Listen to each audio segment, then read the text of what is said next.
우리 이 시간 살아계신 하나님의 말씀, 우리 역대상 29장 10절에서 13절까지 오늘 우리에게 주신 하나님의 말씀 함께 합독하도록 하겠습니다. 다윗이 온 회중 앞에서 여호와를 송축하여 이르되 우리 조상 이스라엘 하나님 여호와여, 주는 영원부터 영원까지 송축 받으시옵소서. 여호와여, 위대하심과 권능과 영광과 승리와 위엄이 다 주께 속하였사오니 천지에 있는 것이 다 주의 것이로소이다. 여호와여, 주권도 주께 속하였사오니 주는 높으사 만물의 머리이심이니이다. 부와 귀가 주께로 말미암고 또 주는 만물의 주제가 되사 손에 권세와 능력이 있사오니 모든 사람을 크게 하심과 강하게 하심이 주의 손에 있나이다. 아멘. 여러분, 예배라는 단어를 들으면 어떤 단어나 이미지가 여러분 머릿속에 지금 떠오르십니까? 여러분은 예배가 무엇이라고 생각하십니까?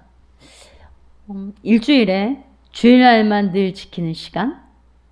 안 가면 뭔가 찜찜한 시간?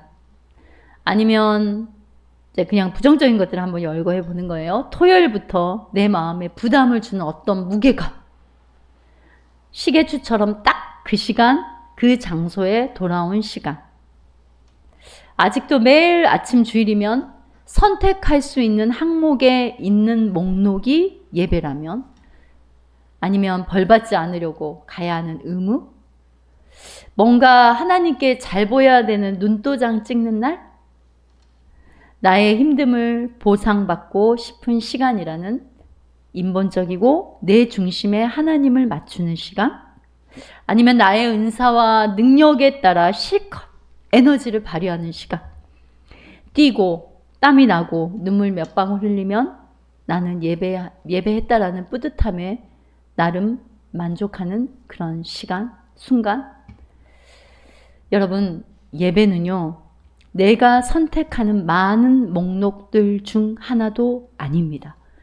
또 종교심으로 해치우는 그런 미션 항목도 아니에요. 오늘날 많은 하나님의 택한 성도 교회 안에도 하나님께 드리는 예배가 자기 인생의 버킷리스트보다도 못한 업신여김을 받습니다. 성도 여러분, 삶과 분리된 예배는 공허합니다. 예배의 주인이시고 예배를 만드신 예배자들을 부르시고 세우신 예배의 대상을 알지 못하면 공허합니다. 영과 진리로 드리는 예배는 하나님을 아는 지식이 충만하여 그 충만함이 우리의 온 신명과 온 삶 구석구석에 터져 나오는 분출되는 에너지입니다. 삶으로 드리는 예배란 하나님을 공적으로 드러내는 삶입니다. 성도 여러분에게는 예배가 어떤 의미입니까? 오늘날 그리스도인들은 예배라는 개념을 다시 깨닫고 다시 정립할 필요가 반드시 있다라는 생각을 하게 됩니다. 존 파이퍼 목사님이 계신데 그분이 예배라는 부분에 대해서 강의를 하신 게 있는데 그 예배라는 부분에 대해서 다음과 같이 말을 했는데, 구약시대의 제사는 외적인 형식에 기반을 두고 있는데 그 대표적인 동사가, 그러니까 구약의 예배를 나타내는 대표적인 동사가 샤하, 그러니까 바라크도 있지만 샤하, 엎드리다, 절하다, 경의를 보표하다. 그리고 신약 시대에 넘어오면서 그 샤라는 것은 프로퀘스테오라는 엎드려 절하다로 쓰는데, 그런데 사도 바울은요, 라트류오라는 단어를 썼다고 해요. 예배를 말할 때 라트류오, 무슨 뜻이냐면 섬기다라는 의미로 사용되는데 예배를 이렇게 정의를 했다고 그렇게 말씀을 합니다. 자, 로마서 1장 9절 말씀 한번 볼까요? 내가 그의 아들의 복음 안에서 내 심령으로 섬기는 하나님이 이랬죠. 그리고 로마서 12장 1절 우리 함께 합독해 볼까요? 그러므로 형제들아, 내가 하나님의 모든 자비하심으로 너희를 고난하노니 너희 몸을 하나님이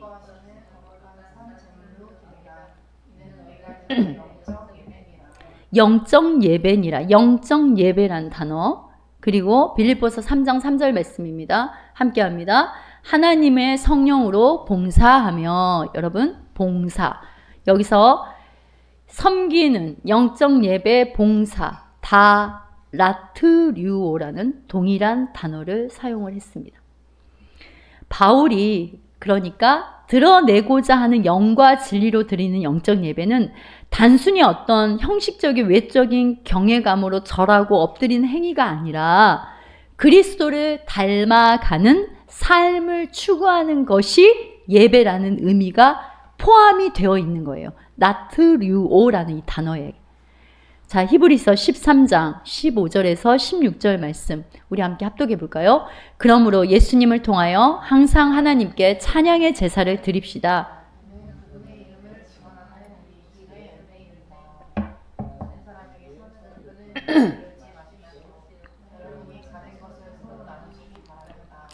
이러한 행동은 하나님을 기쁘시게 하는 제사입니다. 여러분 보세요. 오직 선을 행함과 서로 나누어 주기를 그랬어요. 자, 이 문장의 뜻은 먼저는요. 예수님을 알미 뭐입니까? 선이에요. 그죠? 예수님을 알미 선입니다. 예배의 대상을 알미 선이에요. 그리고 나를 위해 생명을 나누어 주신 십자가와 부활의 복음을 잊지 않고 예수님을 모든 순간에 깊이 생각하는 것이 선이에요. 그리고 이 생각함은 여기서 끝나면 안 되는 거예요. 이 생각함은 지식과 이론과 감정의 카타르시스에 머무는 죽은 예배가 아니라 현실에 뿌리를 둔 흘려보내는 바로 그것이 나눔이고 그 나눔이 바로 예배다. 바로 이 말씀이에요. 오직 선을 행함과 서로 나누어 주기를 이 문장의 뜻이에요, 여러분. 그러니까 예수 그리스도를 믿는 믿음의 예배는 감사의 찬송은 항복의 기도는 실제 삶의 현실로 들어가 삶 안에서 삶 속에서 그리고 관계 속에서 공적인 예배로 드려져야 된다는 의미입니다.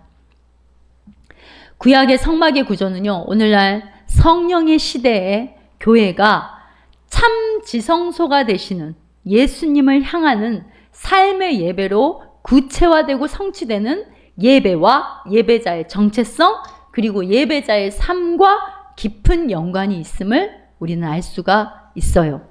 하나님은 일찍이 성막의 구조를 통해 예수님의 행하신 구원의 사역과요. 또 우리가 참 지성소이신 예수님을 끊임없이 향하는 예배가 무엇인지 예배자의 삶이 무엇인지 그 성막의 구조 안에 다 넣어 놓으셨단 말이에요. 자, PPT 한번 보여주실까요?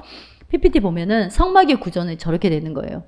처음에 문이 딱 한 군데만 있습니다. 동문 딱 한 군데만 있고 그리고 이제 바깥들에 딱 들어가면 뭐가 있냐면 짐승을 이제 잡아서 하는 번제단이 있어요. 그죠? 번제단에서 이제 번제단을 거쳐 물두멍에서 씻고 저 문을 열고 성소를 먼저 들어가죠. 그리고 성소를 지나서 지성소로 이렇게 들어가는 구조로 저렇게 되어 있습니다.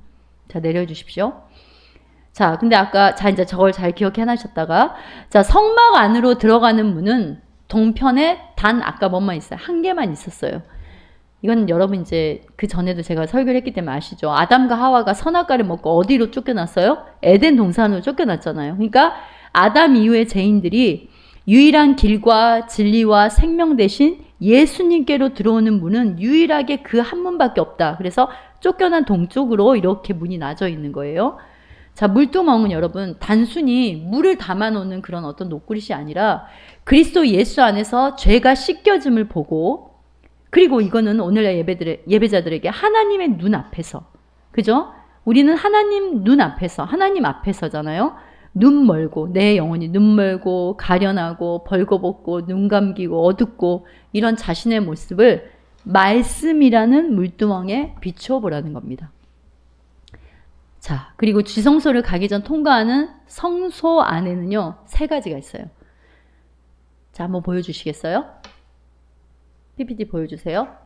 촛대가 있습니다. 그리고 그 촛대 앞에 진설병이 있어요. 그러니까 하나님께 드리는 떡이 이렇게 쌓여 있단 말입니다. 그리고 저 앞에 이제 지성소로 들어가기 전에 분향하는 향단이 저렇게 3개가 놔져 있습니다. 자, 이제 눈에다가 딱 넣어 놓으시고 이제 설명을 드리시면 되겠습니다. 자, 먼저는요. 예수님이 성소 안에 있는 자, 저걸 설명해 줄게요, 여러분. 예수님에 대해서 설명해 주고 그리고 그 예수님을 통해서 우리가 예배자에게 그 예배의 어떤 의미인지를 알려주는 거예요. 자, 예수님이 성소 안에 있는 하나님이 밝히신 촛대이자 등불이요. 예수님의 성육신하신 몸은 죄인들을 위해 뜯겨서 자, 오병이어 현장에서 목자 없는 양같이 빈들의 죄와 사망에 굶어 있는 영혼들에게 친히 하늘로부터 내려와 축사하신 떡이 되어 우리의 생명으로 먹여주셨듯이 하나님께 드리는 진설병이 되셨어요. 예수님이. 그리고 십자가에 산 제물로 완전한 번제가 되어서 하나님이 받으시는 향기가 되셨고, 제단에 붙은 불을 끄지 마라, 이 말씀 있잖아요. 이것은 영원히 소멸하지 않는 생명의 부활로 우리들을 밝혀주셨습니다. 그러니까 먼저는 우리가 이 예수님의 구속의 사역을 보고, 그러면 예배자의 삶의 예배는 결국 참 지성소, 예수님을 향하는 성소된 그 삶의 시간과 공간이 되는 거예요. 우리가 지금 거하는 이 광야의 기간 동안, 알겠습니까, 여러분? 성소에서 머무는 시간과 공간인데, 자, 성도들의 이 땅에서의 실제 현실의 삶이요, 지성소를 향하는 이 성소의 삶이라 하면요, 아까 성소 보셨죠? 좁고 답답하고 때로는 외롭고 반복되는 시간 같고 긴 시간이고 긴 싸움일 수 있습니다. 그러나 영원히 꺼지지 않는 성령의 조명을 통해서, 촛대가 있었죠. 진설병, 하나님의 말씀을 먹어요. 성령의 조명을 통해서 하나님의 말씀을 먹을 수 있는 것입니다. 우리가 인본이라든지 어떤 인간적인 어떤 감정이라든지 미사역이라든지 그런 걸 통해서 하나님의 말씀을 알 수 있는 게 아니에요. 성령의 조명을 통해 하나님 말씀 진설병을 먹어요. 그리고 기도의 향기를 하나님께 태워드리는, 바로 그 의미가 있는 거예요. 분향당 기도의 향기를 끄지 마라. 곧 불을 가지고 살아라는 거예요. 여러분 안에 불을 갖고 살아라는 거예요. 그러니까 너희가 예수를 품은 등잔대로 비추며 살아라는 겁니다. 그러기에 화려한 조명이 아니라 작은 불씨라도, 희미하고 연약한 불씨라도, 비록 내 영혼이 그런 불씨라도 할지라도 꺼지지 않는, 결코 꺼지지 않는 생명이 우리 안에 있으니 일어나 빛을 바람이 참 지성소이신 예수를 향하는 삶이고 예배라는 의미예요, 여러분. 우리가 세상을 비추는 그리스도의 빛을 담은 질그릇입니다. 질그릇은 깨지고 부셔져 나갈수록 그 안에 내용물이 드러나죠. 그러니까 빛이 드러나게 되는 겁니다. 여러분 이제 인도 이런 데 여행하다 보면은 거기서 이렇게 토기 같은 그 있잖아요. 그죠? 잔에다가 커피를 이렇게 주지 않습니까? 그걸 먹고 그들은 어떻게 하면 그걸 깨서 이렇게 버리잖아요. 자, 그런 것처럼 우리가 흙으로 빚은 질그릇인데, 질그릇이 부서지고 금이 가고 깨어지면 그 안에 빛이 자꾸 퍼지는 거예요. 이렇게. 우리는 그 정체성이라는 말입니다. 온갖 세상의 광채와 조명을 단 절대 꺼지지 않는 강팍한 그릇이 우리의 정체성이 아니에요. 막 휘황찬란한 모든 조명들 다 걸어가지고 막 주님의 피와 살로 산 은혜 받은 이 육신의 삶이 하나님 앞에 놓이는 진설병이요, 예수님의 살을 먹은 우리들은 다시 예수 떡이 되어서 찢기고 나누고 먹이는 삶의 예배로 나타나라는 의미입니다. 그러기에 예수님을 믿는 게 쉬운 게 아닌 거예요, 여러분. 그러나 이것은 아무에게나 주신 은혜가 아니에요.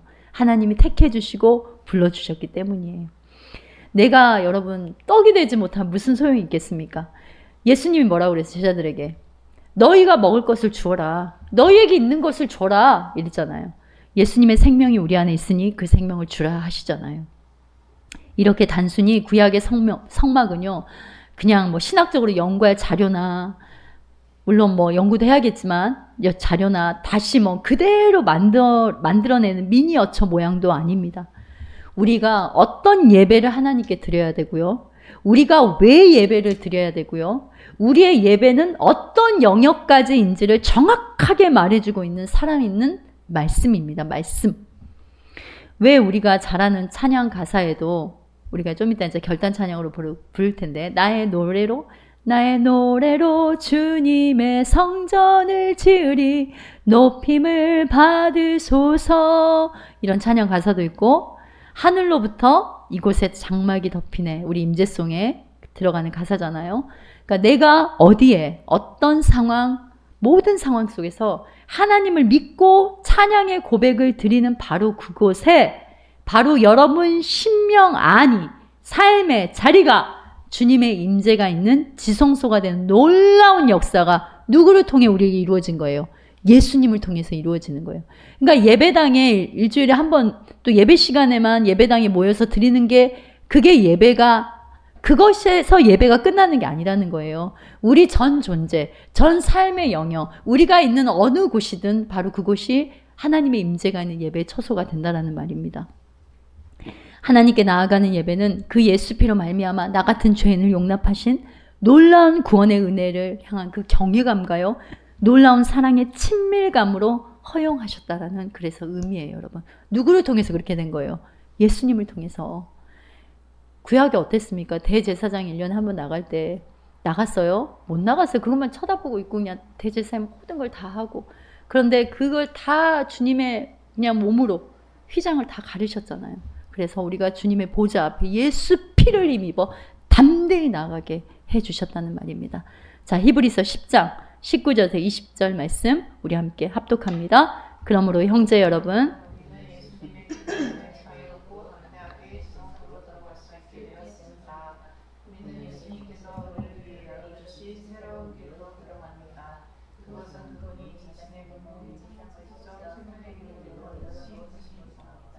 자신의 몸인 휘장을 찢어 생명의 길로 열어놓으신 겁니다.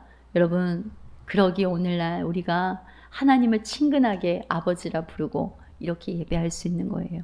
이 예배라는 게 얼마나 놀라운 은혜고 예배자라는 게 얼마나 가슴 떨리는 일이라는 것을 여러분 다시 한번 오늘 말씀을 통해서 깨닫기 바랍니다. 저는 지난주에 삶의 예배를 경험하는 만남이 있었어요. 아, 삶의 예배는 이런 거구나. 그러니까 이제 이사부 그 동네 바로 윗집에 사는 동생인데 이제 어려서부터 같은 교회도 다니고 그랬는데 서산에 살고 있는지는 몰랐죠. 그런데 그분이 이제 그 노트북을 고치러 왔다가 이렇게 무슨 말을 하는데 어디서 전라도 말투가 살짝 들리더래요. 이사부가 전라도 말투를 많이 쓰나 봐요. 그래서 이상하다 그러고 이제 혹시라도 해서 그냥 가다가 이름을 이렇게 한번 봤대요. 그런데 이름이 땡땡땡 이렇게 써져 있어서 깜짝 놀라고 가가지고 일을 하고 있는데 누가 와서 오빠 그러더래요. 놀랬겠죠? 오빠는 누구밖에 없어요?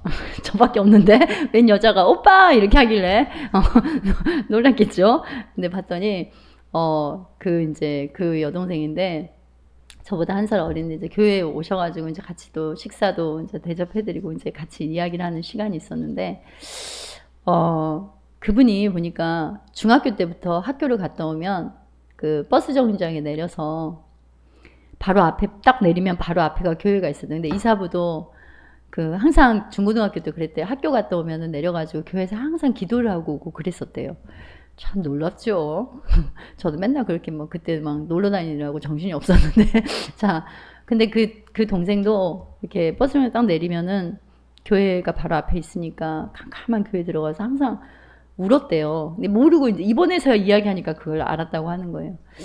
중학교 때부터 이렇게 하나님 앞에 예배 드린다고 하는데 근데 예배 드리고 나가서 이제 그런 어른들의 삶을 보면서 내가 하나님 어떻게 살아야 되냐고 어떻게 살아야 되냐고 그냥 똑같이 이렇게 사는 거면 내가 왜 살아야 되냐고 그런 어린애가 그런 생각에 빠져서 하나님 내가 어떻게 살고 왜 살고 무엇을 위해 살고 그걸 막 하나님 앞에 눈물 흘리면서 기도를 매일 거의 매일 그렇게 학교 갔다 오면서 그렇게 했었대요. 그런데 이제 나중에 이제 커서 결혼과 동시에 이제 이 모든 하나님이 갑자기 시스템을 다 돌리기 시작하시더래요. 그런데 자기가 몰랐는데 자기 몸이 전혀 임신을 하지 못하는 몸인 거예요. 인공수정 이것도 아예 안 되는 몸인 거예요. 그러니까 그런지 모른 거죠. 그렇게 해서 그냥 차라리 의사가 그랬대요. 입양을 하시라고. 불가능하다고 그랬대요. 그런데 이제 다 이렇게 해봐도 안 되는데 이제 뭐 어디 약이 좋다고 그래 한약을 이제 한번 지어 먹으면서 근데 어머니가 그랬대요. 엄마가 기도를 하면서 한번 먹어봐라. 근데 이제 그분이 딱 그 말을 해요. 근데 아까 우리 권사님이 대표기도 하실 때도 그랬잖아요. 부모님의 그 신앙을 잘 계승할 수 있게. 근데 옛날 어르신들은 그렇게 뭐 있으면 하나님 앞에 기도하고 이런 것들을 이제 어르신들 그렇게 해왔고 또 그렇게 응답하고 그렇게 했기 때문에 그래 엄마에게 배운 대로 그냥 그렇게 기도하면서 그냥 단순하게 순종하면서 그렇게 기도를 했는데 도저히 불가능한데 애가 생긴 거예요. 애가 하나님 앞에 하나님 뭐 아들도 바라자 그때는 다 아들 할 때란 말이에요. 딸이라도 주세요. 그런데 딸이 생겼는데 그 뒤로 아이가 총 넷을 온 거예요. 넷. 그러니까 저는 현대판 한나의 실사를 제 눈앞에 이번 주에 본 겁니다. 그런데 이제 다 자녀들이 청년이기도 하고 고등학생이기도 하고 그런데 선교사로 나가 있고 이렇게 하더라고요. 그리고 이제 또 딸도 지금 이제 고등학생인데 선교사를 준비하기 위해서 이렇게 하고 그런데 이제 제가 이 말씀을 드리려고 하는 거예요. 이제 뭔가 파가 필요해가지고 좀 쪽파가 많이 있었으면 좋겠다 그러면 좀 나눠 먹고 이렇게 전을 해서 나눠 먹고 있으면 좋겠다 그냥 그랬는데 갑자기 누군가 전화가 와요. 그러면 가보면은 쪽파 밭에다가 딱 갖다 놓는답니다. 쪽파 밭이 있는 분이 와갖고 쪽파를 그냥 뜯어가라는데요. 가봤더니 쪽파가 그래서 하나님 스케일이 얼마나 큰지를 알았대요. 그리고 배추가 있으면 배추밭에다 갖다 놓고요. 그러니까 정말 그 하나님 앞에 그런 재정의 훈련도 받았더라고요. 김치와 밥만 먹고 살 때도 있었고 그게 딱 떨어질 때도 있었고 근데 어쩔 때는 대파가 필요하면 또 대파밭에다가 하나님 갖다 놓고 제가 왜 이 말을 드리냐면요. 우리는 이러잖아요. 하나님 제가 파가 필요해요. 그러면 하나님이 뽑아다가 잘 다듬어 갖고 우리 눈앞에 딱 갖다 놓기를 원하시잖아요. 그런데 하나님의 방법은 대파밭으로 먼저 보내는 거예요. 보내가지고 땀을 흘리게 해요. 그거 다 뽑게 해요. 그리고 그것을 또 가지고 와서 나도 먹고 남에게도 나누고. 여러분 예배가 바로 삶의 예배가 이런 원리라는 거예요. 또 제가 초코파이 예화도 듣게요. 초코파이 이거는 제가 경험한 거예요. 이번 주에 이제 번제에서 조금 이따 할 거예요. 내 얘기 이제 5가지 제사를 통해서 예배를 볼 텐데 번제에서 이제 소제로 와야 되는데 제가 소제가 안 되는 그런 목사구나. 내가 진짜 온전한 예배를 하나님 앞에 드리지 못하고 있었구나. 그걸 깨달은 게 제가 초코파이가 갑자기 먹고 싶었단 말입니다. 그래가지고 이제 사부가 퇴근하길래 초코파이가 먹고 싶다고. 그런데 근데 사실 먹고 싶은데 먹으면 안 된다는 걸 알고 있기 때문에 그냥 그렇게 말로 한 거예요. 그런데 이제 오는데 무슨 초코파이를 사왔냐면 이따가 가실 때 여기 요 앞에 교회 여기 로비 카페에 보시면 쌓여 있어요. 자, 제로라고 그래가지고 롯데 초코파이 제로라고 써 있는 거 그걸 사가지고 온 거예요. 근데 저는 초코파이 그러면 항상 머릿속에 생각하는 게 오리온이에요. 오리온. 그죠? 근데 왜 그걸 사왔냐면 이 사부가 오리온 초코파이를 이렇게 집었대요. 근데 저는 그 내용을 들어보지도 않고 초코파이는 오리온이지 롯데가 뭐야 이게 그러면서 이제 또 막 퉁명스럽게 사온 것도 고마워해야 되는데 그죠? 뭐 목사가 왜 이래요 도대체. 그런데 이래 나중에야 이 말을 하는 거예요. 아니 오리온 초코파이를 이렇게 들었다가 또 여보 지금 약 먹고 있고 그런 것도 있으니까 단 거 먹으면 안 될 것 같아서 내가 집었다가 놓고 옆에 재료를 이렇게 들고 왔다고. 근데 아침에 새벽에 정신 차리고 보니까 이게 또 묵상이 되는 거예요. 얼마나 미안하던지. 그 마음을 몰라줘서 죄송합니다. 이렇게 가가지고 이제 또 말하긴 했는데 여러분 우리는요 내가 원하는 그 초코파이만 원하고 심지어 하나님이 주신 것도 거부하고 내가 호주머니에 구겨놓은 초코파이만 먹고 가려고 해요. 그러니까 하나님 보시기에 너는 예배라고 하지만 말이야 내가 보기에는 너는 너 자신을 숭배하고 가는 시간이네. 내 삶은 온통 너라는 바알을 섬기는 숭배자구나. 만약에 이러신다면 어떻게 해야 할까? 예배는 여러분 우리의 신을 벗고요 주님의 발 위에 포개어 다시 걸어 나가는 순간이고 예배자의 삶이란 예수 발 위에 포개어 걷는 겁니다. 그런데 우리는 어때요? 고급진 신발, 좋은 신발, 좀 걷는 힘이 쫙 받쳐주는 신발 이런 것들을 원하면서 우리가 또 예배 자리에 앉아있지는 않는지 이런 것들을 한번 생각해 보게 되는 겁니다. 여러분 성막뿐만 아니라 역시 레위기의 5대 제사를 통해 하나님은 예배를 말씀하십니다. 자, 출애굽기는요 애굽과 분리가 이루어지는데 무엇을 통해서 이루어집니까? 홍해를 통해서 이루어지죠. 그죠? 근데 고린도전서 12장의 사도 바울은 이거를 뭐라고 해요? 홍해를 건너는 걸 세례라고 말을 하잖아요. 근데 베드로 사도도 베드로전서 3장 21절 함께 합독해 볼까요? 그 홍수는 이제 여러분을 구원하는 세례와도 같은 것입니다. 몸을 깨끗하게 씻는 것이 아니라 선한 마음으로 하나님께 내 삶을 드리며 정결하게 살기를.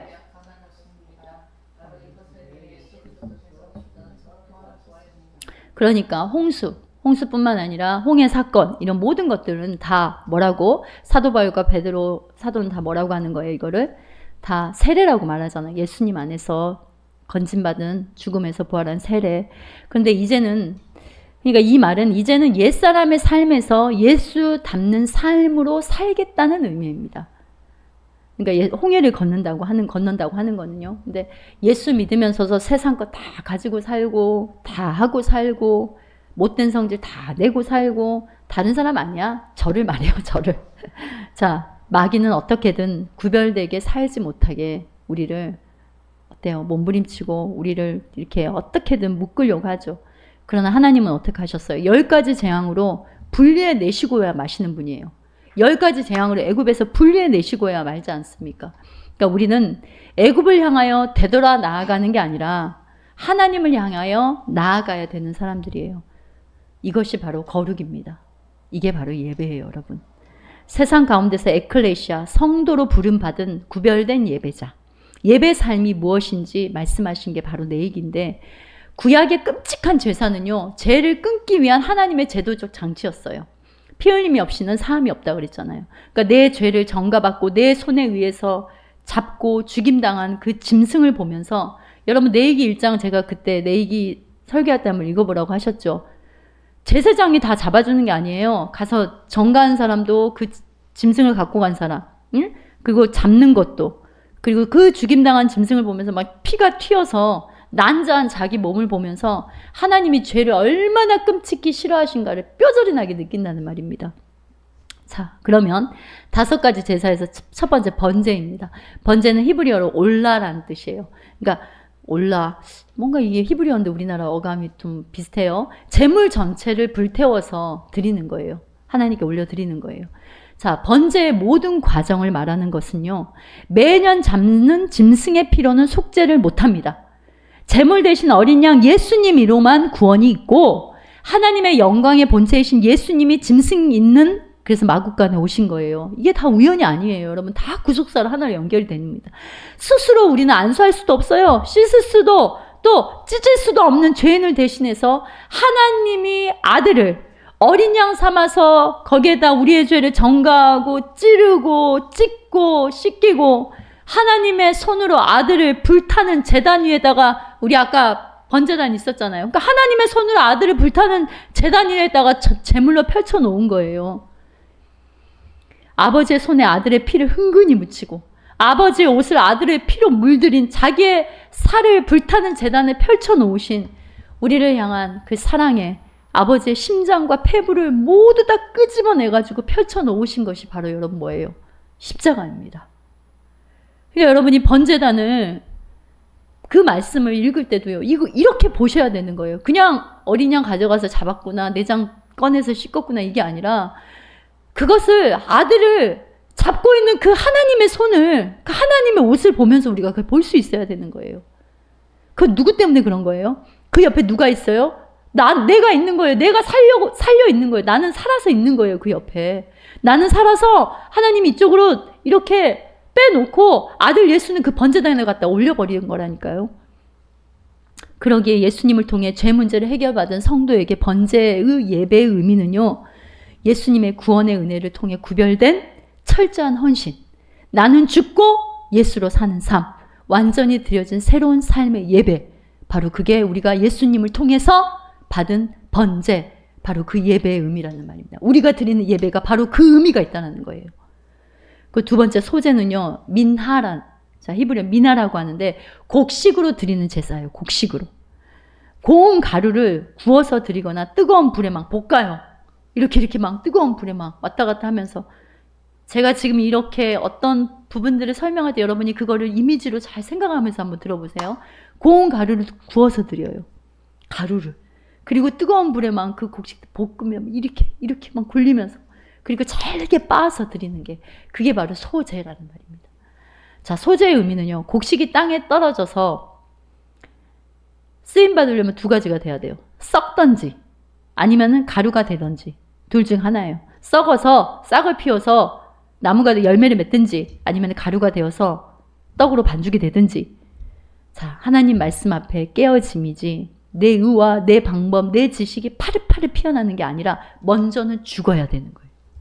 죽어서 미리 썩어서 그때야 비로소 싹이 나고 열매가 맺히지 않습니까? 예수님이 하나님께 쓰임받는 모습은요. 하나님의 명령에 순종하는 한번 모습을 보세요.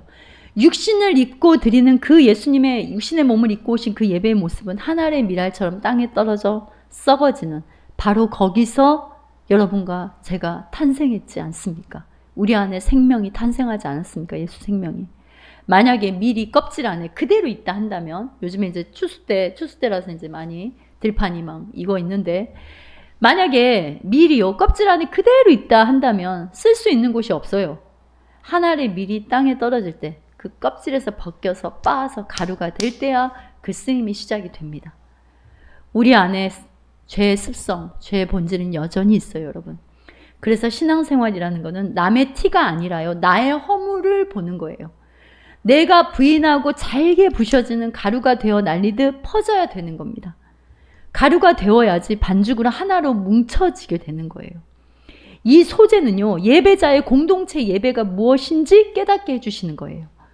오늘날 신앙도 예배도 다 번제만 해요. 자, 5가지 예배가 이렇게 순서대로 나가는 게 다 뜻이 있다는 말입니다.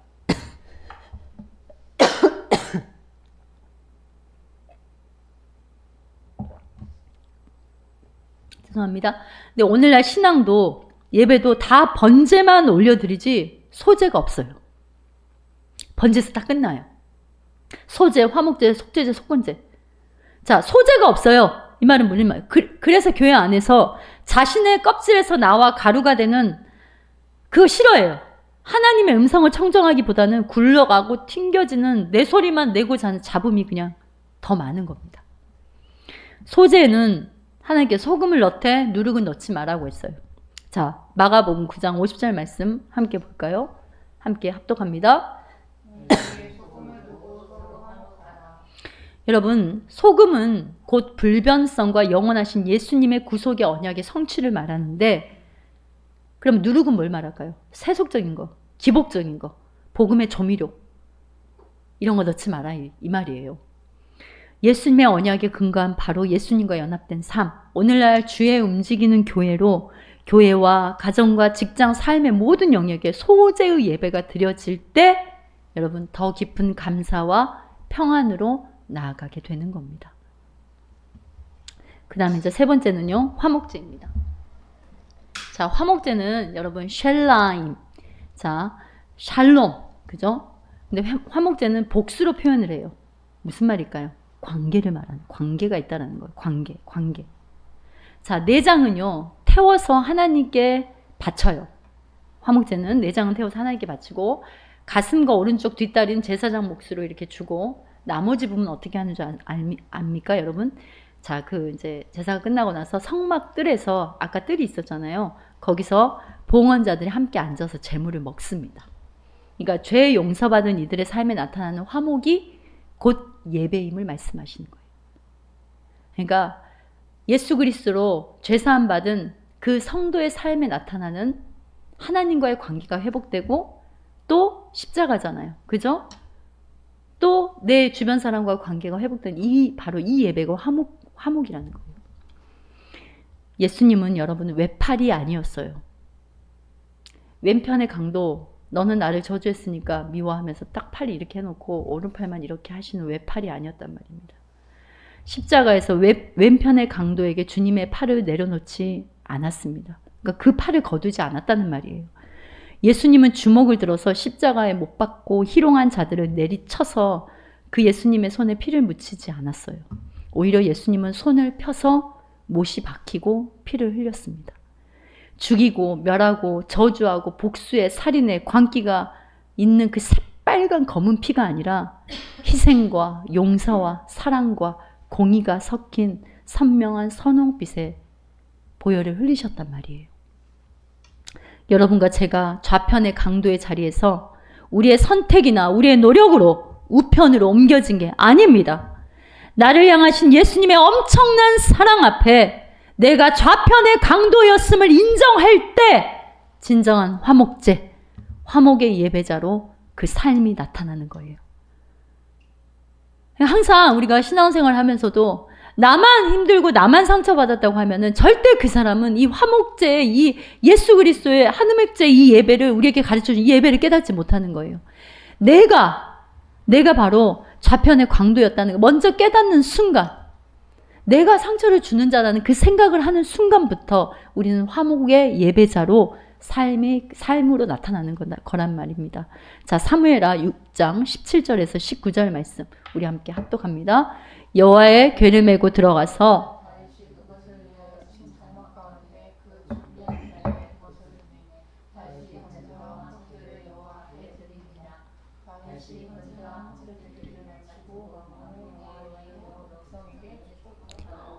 모든 백성 곧 온 이스라엘 무리에게 남녀를 막론하고 떡 한 개와 고기 한 조각과 건포도 떡 한 덩이씩을 나누어 주매 모든 백성이 각기 집으로 돌아가니라.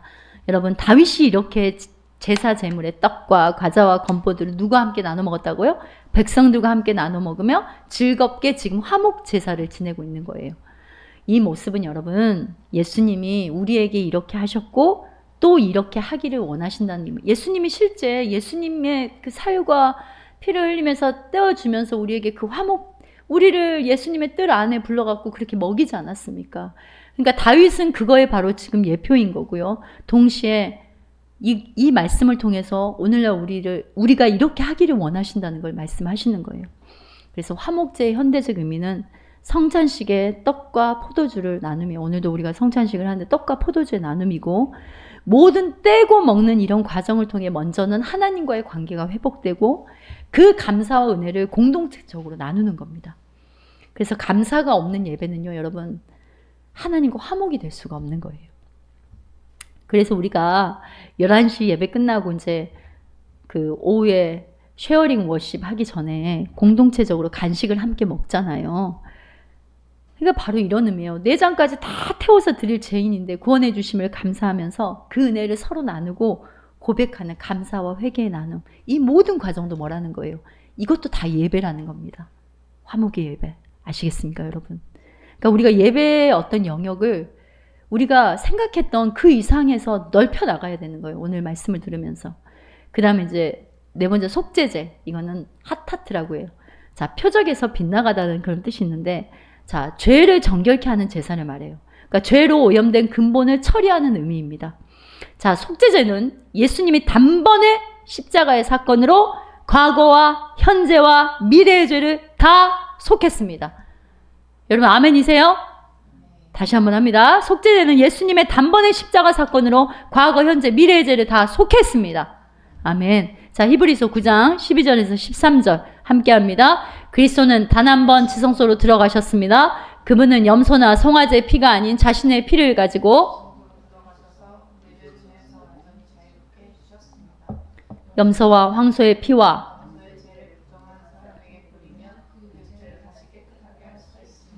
아멘. 표적에서 빗나감, 즉 말씀을 떠난 자리에서 돌아오는 순종의 예배를 말해요. 이 속죄제를 통해서 우리가 오늘날 드려야 되는 예배는, 그러니까 우리가 예수님 자리가 아니면 여러분 자기 옳은 소리만 하고 바른 소리만 하는 죄덩어리예요. 우리는 아까 하람 예꿈 영상에서 봤잖아요. 그 어린 친구가 전도할 때 넌 우리 다 죄인이야. 그러니까 뭐 죄인이야, 나 나쁜 짓 안 했어. 그런데 걔가 뭐라, 우리 생각하는 것마다 하는 것마다 다 우리는 죄만 짓는 거야, 이렇게 말하잖아요. 우리 자리는요, 예수님의 멍에 안으로 들어가는 바로 자리입니다. 그러니까 이 예수님의 멍에 안으로 들어간다는 말은 뭔 말이냐면 옛사람의 방식에서 돌이켜 새 사람의 방식으로 살아감을 의미하는 거예요. 그러니까 새 부대의 방식, 부드러움. 그러니까 새 부대의 방식은 여러분 어떤 걸까요? 자, 헌 부대에다 새 포도주 넣으라 그래요? 넣지 말라 그래요? 이제 포도주가 속에서 숙성이 되고 익잖아요. 그럼 이게 팽창이 되면은 헌 부대는 어때요? 쩍쩍 갈라지고 부러지고 어때요? 찢어지고 터져버립니다. 자, 제가 얼마 전에 신발장 정리를 하는데 오래 안 신은 신발이 보니까 가죽이 이게 제가 한번 손으로 이렇게 했는데 쑥쑥 떨어지더라고요. 여러분 그런 경험 있으시죠? 가방 같은 것도. 그런 거예요. 그렇게 된다는 말이에요. 근데 세부대는 어때요? 부드러워요. 경직되어 있지 않습니다. 그러니까 잘 이렇게 그 포도주가 부풀어지면 거기에 따라서 잘 이렇게 확장이 된다는 말이에요. 바로 이거예요. 수용하고 받아내는 거. 받아들이는 거. 속죄제에서 중요한 절차는 여러분 죄를 고백하는 부분인데요. 속죄제는 피를 처리하는 방식과 제물의 차이가 있어요. 오늘 집에 가서 내 얘기를 꼭 읽어보세요. 자, 대제사장은, 족장은, 평민은, 가난한 자는 신분에 따라 이렇게 나눠져 있습니다. 그러니까 죄의 오염 범위와 영향력이 다른 거예요. 그러니까 목사가 공동체 안에서 죄를 짓기에는 그 영향력이 더 큰 거죠. 그죠? 어떤 모습이든 회중 앞에서 고백으로 그리스도의 용서의 품을 경험하는 예배를 말합니다. 그러니까 어떤 모습이든, 어떤 죄된 모습이든 누구든 하나님 앞에서 또 회중 앞에서 그 고백을 함으로써 그리스도의 용서의 품을 공동체적으로 경험하는 바로 그 예배를 말하는 거예요. 그러나 안타깝게도 오늘날 예수님이 나를 위해 죄값을 지불한 십자가의 사랑으로 구원받았다는 것을 알고 말도 합니다. 그런데 공동체 안에서 이 속죄 예배가 이루어지지 않는 거예요. 내가 하나님 자리에 앉아 정죄하고 내 신앙의 잣대로 지체의 고난을 해석하고 내 경험과 신앙의 소견으로 자꾸 답을 주려고 하고 그러다 보니 그리스도의 품을 공동체 안에서 경험하는 것보다는 마치 종교재판소와 같은 옳고 그름의 말만 무성한 터가 되어버리는 거예요. 그런다면 하나님 보시기에 또 하나님 받으시는 지금 속죄제의 예배가 또 예배자가 없는 겁니다. 마지막 속건제는 여러분 야삼이라고 그래요. 보상, 배상이란 뜻입니다. 자, 하나님께 또 사람에게 피해를 입혔을 때 드리는 제사예요. 무슨 말이냐면 여러분 사람에게 짓는 죄도 하나님께 짓는 죄로 동일하게 본다라는 겁니다. 그러니까 속건제는 피해 입힌 값의 5분의 1을 배상해요. 20%의 배상 행위가 따라오는 거예요. 자, 10,000원이면 얼마? 12,000원 이런 식으로. 그쵸? 지금 계산 맞게 했나요? 맞게 했어요. 자, 삭개오의 회개와 배상에서 그게 드러나지 않습니까? 예수님을 만난 예배자의 심령과 삶에 일어나는 예배입니다.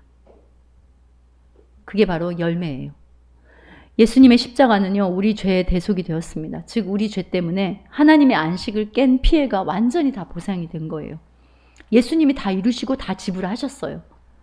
그러나 여러분, 예수님이 다 이루었으니까 나는 어떤 사람에게 어떤 말을 해도 어떤 일을 해도 당당할 수 있다? 이것은 죄사함의 은총을 깊이 아는 그리스도의 성전이 아니라 오만과 독이 가득 찬 마귀의 소굴인 거예요, 여러분. 그러니까 이런 거 있잖아요. 신앙생활 하다 보면 하나님과 나만의 관계만 좋으면 돼. 이거 굉장히 위험한 겁니다. 그러니까 고슴도치가 자기 가시가 막 뾰족뾰족 솟아 있음을 모르고 그 가시에 찔려가지고 움직일 때마다 주변이 막 피를 흘리고 있는지도 모르고 나는 원래 이런 기질인데 나는 원래 성질이 이런데 한다면 그냥 그렇게만 말해요. 그러면서 자신은 실제 고치려고 힘쓰고 어떤 의식적인 순종과 부인도 없으면서 하나님도 이런 나를 고쳐서 쓰니까 걱정하지 마. 이런 삶의 태도는요. 절대 never 하나님 인정하신 삶의 예배자도 아닌 거예요, 여러분. 성도 여러분, 내2기의 5대 제사 모두 하나님이 오늘날 성도들에게 예수 피로 구속받은 은혜의 감사에서 시작되는 심령, 관계, 삶으로 실제 반응하는 예배를 가르쳐주고 있음을 알아야 돼요. 우리는 예배에 대해서 다시 생각해야 됩니다. 그리고 이 제사들의 순서의 마지막이 바로 뭐였습니까? 속건제였잖아요. 자, 이 예배 제사들의 순서의 마지막이 속건제에 있는 것은 실제 삶의 관계 회복에서 예배가 완성되고 맞춰지는 것임을 우리가 깨달아야 되는 거예요. 계시록 22장 12절 말씀 보세요. 내가 행한 대로 갚아주랴. 내가 갈 건데 내가 행한 대로 갚아주리라. 그러니까 예수님이 최종 심판주로 재림하실 때 영벌과 영생으로 반드시 갚아주시겠다잖아요. 바로 이 말이 뭔 말입니까? 속건제의 주체가 예수님이라는 말이에요. 그러니까 우리가 이런 말씀 앞에 두렵고 떨림이죠. 한국교회 근데 실제 역사를 보면은요, 레이기에 나타난 이런 예배들을 우리 믿음의 선조들이 실제 경험했습니다. 그리고 실제 그렇게 살았음을 알 수 있는 그 역사물이 있어요. 성경 말씀은 그러니까 무슨 말이냐면 살아있는 바로 오늘이라는 시간에 선포되고 이 살아있는 말씀은 성도 교회의 실제 삶에서 예수 열매로 맺히게 하는 것이 하나님의 선하시고 기뻐하시고 온전한 뜻이라는 것을 우리가 알 수 있는 거예요. 자, 한 예를 들면 아시는 분들 많이 들어서 아시겠지만 1907년도에 평양 대부흥운동이 있었습니다. 근데 그 부흥운동이 자, 길선주 목사의, 나중에는 목사님이 되셨죠. 길선주 목사의 그 고백을 통해서 이제 이게 터지게 됐죠. 그 과정을 설명을 해주면 1907년도 1월 2일부터 이제 1월 15일까지 장대현 교회에서 사경회가 있었어요. 그때 당시는 막 그런 게 많았습니다. 막 말씀 사경회, 막 우리도 막 7, 80, 90년대 부흥이 엄청 많이 하고 그랬잖아요. 사경회가 이제 13일간 새벽 기도하고 오전 성경 공부, 기도회, 오후에는 노방전도, 저녁 집회 이렇게 구성이 되어 있었어요. 그런데 진행 10일째가 되도록 뭐 성령 충만한 어떤 그런 막 느낌이라든지 어떤 그런 막 성과라든지 전도의 성과나 회개 운동이 이루어지지 않는 거예요. 그래서 이제 1월 14일 날 선교사들이 정오 기도를 열립니다. 이래서 안 되겠다. 그래서 이제 그 사경회를 개최하는 선교사님들이 막 이제 모여서 하나님 앞에 기도를 하는데 이제 저녁에 이제 결정적인 저녁 기도회가 열리는데 15일 오전 2시까지 600명이 남아서 이제 철학 기도를 하게 된 거예요. 새벽 2시까지. 오전 2시라고 하니까요. 근데 이날 길선주 장로님이 갑자기 나는 아간과 같은 죄인이 올시다 이러면서 말을 시작을 합니다. 그러니까 작년에, 그러니까 1907년도잖아요. 1906년에 세상을 떠난 친구가 임종 당시 자기의 재산을 정리해달라고 맡긴 100원. 그때 당시 100원이면 거금이잖아요. 그 거금을 횡령하였던 죄를 600명이 넘는 회중 앞에서 죄를 고백하면서 그 회개 포문을 연 거예요. 그러니까 뒤이어서 청일제 전쟁 당시에 내가 아이를 죽였다라고 어떤 여자가 고백을 하고 또 불치병에 걸려 아파하는 아내에게 매일 술만 마시며 저주를 퍼붓고 그런 남성이 막 회개를 하고 아내를 두드려 팬 남성들도 회개를 하고 또 첩을 두 명이나 두고 가정을 외면했던 남성, 또 선교사의 돈을 14전이나 훔친 여성들이 자신의 죄를 막 고백을 했다고 합니다. 그래서 기도에 참석한 한 사람이 죄를 회개하며 울기 시작하자 이어서 모든 회중들이 막 울기 시작하고 하나둘씩 일어나서 자신의 죄를 참회하고 주저앉아서 울며 마룻바닥으로 뒹굴기도 하고요. 자신의 죄를 벗어버리기 위해 비명에 가까운 막 통곡을 이어가는 그런 기도를 올렸다고 해요. 또한 평양시내 그 영문 부근에 있었던 방은덕이라는 실제 이름도 나와 있어요. 그때 당시 순사죠, 순사. 순사가 거주하고 있었는데 사경의 기간 동안 이렇게 장대현 교회에서 사람들이 많이 모여가지고 온갖 죄를 고백을 하니까 이 사람이 뭔 생각을 하냐면 그곳에 가면은 범죄자들을 많이 잡아서 자신이 실적을 올릴 수 있겠다는 생각을 한 거예요. 그래서 아맹 순찰을 나온 겁니다. 그래서 그날 장대현 교회 집회에 참석을 했는데 그날 설교의 제목이 지옥을 취할 거냐 천당을 택하라 이거였어요. 그러니까 지옥이냐 천당이냐. 근데 이날 설교에서 길선주 목사님이 물질을 도둑한 사람은 잡을 수 있지만 마음에 도사리고 있는 죄는 다스릴 수 없다. 죄 있는 마음은 지옥이요 죄를 회개한 마음은 천당이라고 선포를 한 거예요. 그러니까 방은덕 이 사람이 이 순사가 그 말을 듣고 갑자기 아이고 하면서 그 마음이 찔려가지고 죄책감이 들어서 설교가 이제 마치려고 하는데 갑자기 소리를 지르면서 설교 도중에 일어나가지고 선생님 이 죄인이 용서받을 수 있냐고. 저는 천당에서 와서 죄인을 잡으러 했던 죄인입니다라고 말을 해요. 그러니까 이곳이 천국인데 이곳에 내가 죄인을 잡으러 왔다라고 하는 겁니다. 그래서 이 사람은 실제요, 여러분. 그러니까 예배를 통해서 번제를 고백을 했잖아요. 그리고 지금 소제와 화목제를 고백하면서 이제 실제 순사직을 그만두고요. 자기 고향으로 돌아가서 그곳에서 맹산교회를 설립했다고 해요. 당시 이 회개를 목격한 선교사가 이렇게 표현합니다. 마치 감옥의 지붕을 여는 것과 같았습니다. 살인, 강간 등 상상할 수 없는 엄청난 죄가 고백되었다고 합니다. 그게 바로 여러분 평양대 부흥운동이에요. 그런데 여러분 여기서 끝이 아니에요. 속건제 예배가 이루어집니다. 남에게 손해를 또는 손상을 입힌 사람을 집집마다 찾아다니며 사과를 했다고 해요. 그 타인의 재물을 절도한 사람은 직접 갚는 일도 있었다고 합니다.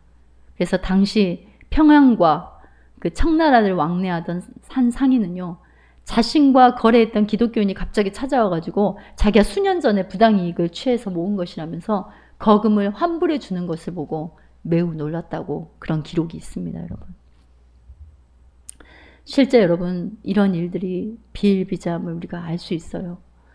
나 홀로 맨날 번제에만 집중한다고 그 사람의 예배를 하나님이 기뻐하시는 게 아닙니다. 성막의 모형을 기가 막히게 잘 지어놓는다고 해서 기뻐하시는 것도 아니에요. 레위기의 5대 제사에 나타난 예수 구속의 은혜를 입으로 술술 잘 풀어내는 성경 지식이 많다고 하나님이 기뻐하시는 것도 아닙니다. 말씀이 곧 삶의 모든 것입니다. 오늘날 그리스도의 피값으로 성전된 우리 안에, 우리 삶에, 우리가 있는 어느 곳이든지 일어나야 하는 예배는 번제, 소제, 화목제, 속제제, 속건제 모두가 포함된 것임을 우리는 다시 깨달아야 합니다. 우리는 오늘 다시 예배와 예배자의 정체성, 예배자의 삶을 성막과 5대 제사를 통해 보았는데 우리 심령이 여러분 충격을 받아야 되는 거예요.